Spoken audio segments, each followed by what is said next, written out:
Wat haba katma hapadeng ke Russia bat ke Ukraine kadang rahem, wei unong mikmat bana India, ubadai ru udakot jong keseng u Vladimir Putin, ubadai u Presiden ke Russia, u Dr. Abhay Kumar Singh, ulam mi perthei ban kershan, ya ke jinghir thma ke sipai Russia, ya keri ke badan marjan.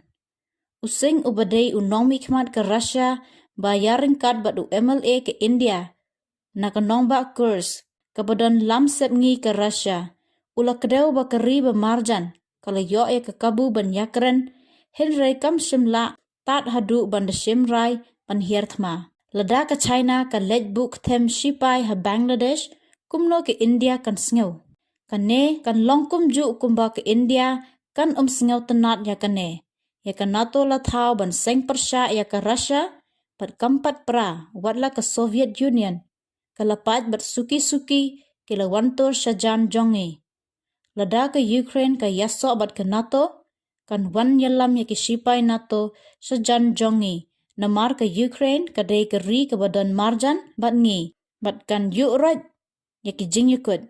U Presiden jongi bat ke Parliament, Kim Don La da kumway pat. Henry, ban le da ke kam bat la shimrai ban hirthma ya ke Ukraine. Ong u Dr. Abhay Kumar Singh.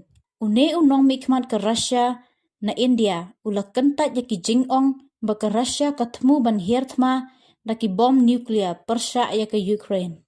Henry ula ong bala tmu ban pendon kam ya ki nuklear lada ki wei kiri ki hirthma ya ke Russia. Day ban kusla syapang ki tirthma nuklear.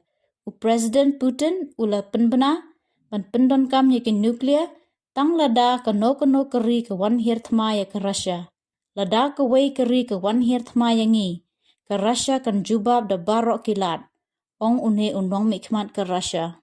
U Dr. Abhay Kumar Singh udai napatna jong ke Bihar. Ula lesha Russia naduk ki Lighthouse na menshua ban pule doktor. Ula let school ha Loyola High School kabadan hapatna.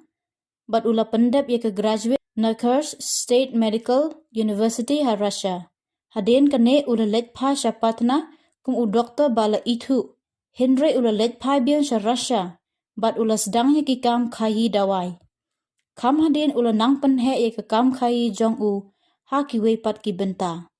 Ula rung sa kasang United Russia Party jong u Vladimir Putin ha usnem 8,000 khatsan. Bat ula job ya ke provincial election na Kursk ha usnem 8,000 khat pra.